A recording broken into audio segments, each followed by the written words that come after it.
गोकर्ण का आगे का कथा, गोकर्ण जी का आगे का कथा सुनते हैं। कैसे उद्धार होता है उनके भाई का, धुंधकारी का। तो संत आगे की कथा सुनाते हैं। गोकर्ण जी यात्रा करते हुए गया जी में गए हैं। गया क्षेत्र में भगवान नारायण के चरण हैं।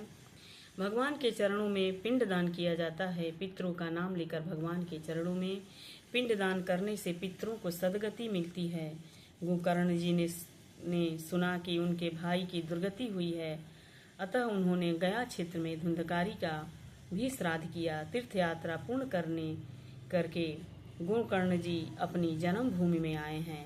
रात्रि के समय धुंधकारी रोता है और बहुत दुखी है। गोकर्ण जी ने पूछा, साक्षात आकर के अपने भाई गोकर्ण के पास रोता है धुंधकारी और पूछता है। तब गोकर्ण जी ने पूछा है, तू कौन है? उसने कहा, मैं तुम्हारा भाई हूँ। वेश्याओं ने मुझको मारा है, मेरी दुर्गति हुई है। गोकर्ण जी कहते हैं, भाई तुम्हारा तो मैंने गया जी में श्राद्ध कर दिया है। धुंधकारी ने कहा, मैं ऐसा पापी हूँ कि श्राद्ध करने पर भी मेरा उद्धार नहीं हुआ है। श्राद्ध करने से जीव को सदगति मिलती है, वासना से मरण बिगड़ता है, इसलिए जीव की दुर्गति होती है। श्राद्ध करने से उसको केवल सदगति मिलती है। इसका अर्थ है कि जीव को अच्छी जगह मिलती है, किंतु श्राद्ध आदि कर्म करने से जीव जन्म मरण के त्रास से नहीं छूटता। प्रायः वासना में रहकर ही जीव शरीर को छोड़ता है, वासना से मरण बिगड़ता है। मृत्यु शैया पर अनेक दिन तक पड़े रहने वाले जीव ने कई दिनों से अन्न खाया न हो तो जीव मृत्यु शैया में भी प्रार्थना करता है, भगवान करे अच्छा हो जाऊं तो एक बार दाल भात खा लूं। ऐसा संत उदाहरण देते हैं। अन्न में वासना जाती है, धन में वासना जाती है, कपड़े में जाती है, इसलिए श्रद्धा आदि सत्कर्म में आनंद अन्नदान वस्त्रदान किया जाता है। गोकर्ण जी ने सूर्य नारायण से पूछा कि मेरे भाई का उद्धार कैसे होगा, उसके लिए भागवत की कोई उपाय बताओ। गोकर्ण जी पूछते हैं सूर्य नारायण से कि मेरा भाई का उद्धार कैसे होगा, कृपया आप उसका कोई उपाय बताइए।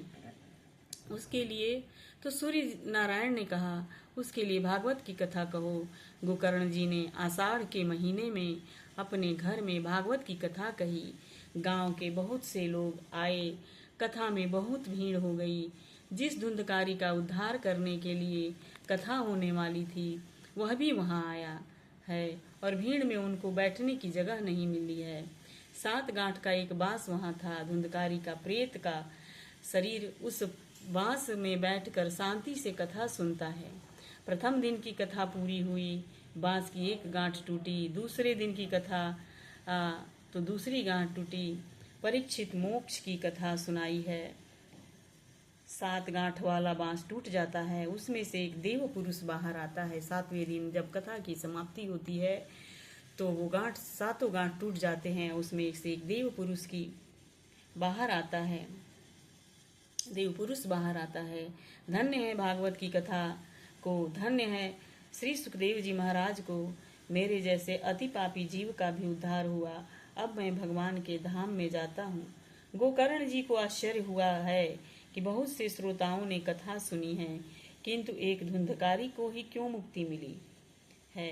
गोकर्ण जी ने भगवान के पार्षद से पूछा, सभी श्रोताओं के लिए विमान क्यों नहीं आए? पार्षदों ने कहा, इस धुंधकारी ने एकाग्रचित होकर के कथा सुनी है। कथा सुनने के बाद उसने बारंबार नमन किया है, उपवास करके कथा सुनी है। कथा में उपवास करना आवश्यक है। कितने लोग ऐसा समझते हैं कि उपवास करना अर्थात आलू साबुदाना खाना। आलू साबुदाना खाने से साधारण उपवास होता है। उप शब्द का अर्थ होता है रहना मन से भगवान के चरणों में। भगवान के नाम में जो रहता है उसी का उपवास बराबर होता है। उपवास के दिन अन्न स्मरण भी न करो। अन्न स्मरण करने से उपवास भंग हो जाता है। भगवान के स्मरण में तन्मय होने के लिए उपवास है।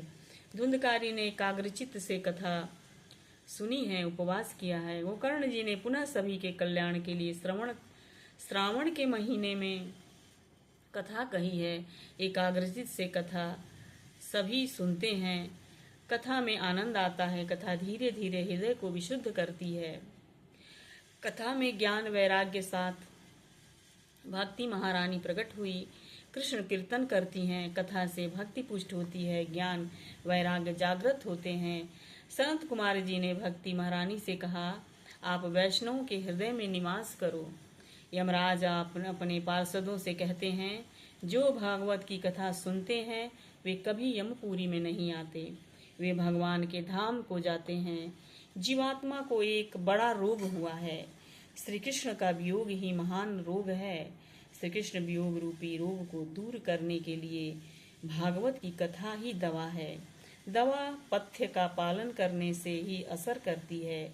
भागवत की कथा भव रोग की दवा है। भागवत ने पथ्य का पालन करने की आज्ञा की है। ऐसा सुखदेव जी कहते हैं, राजा परीक्षित से कथा सुनाते हैं। तो ये आपका महात्म्य जो है अभी गोकर्ण जी का समाप्त हुआ। अच्छा लगे तो एक बार जरूर सुनिएगा। बहुत अच्छा से तो मैं नहीं कही हूँ, बस किताब पढ़ी हूँ, भी से अशुद्धियाँ बहुत सी हुई है, उसके लिए मैं भगवान से भी क्षमा और साथ में आपसे भी क्षमा मांगती हूँ। कृपया करके एक बार सुनिएगा जरूर। जय श्री कृष्ण। राधे राधे।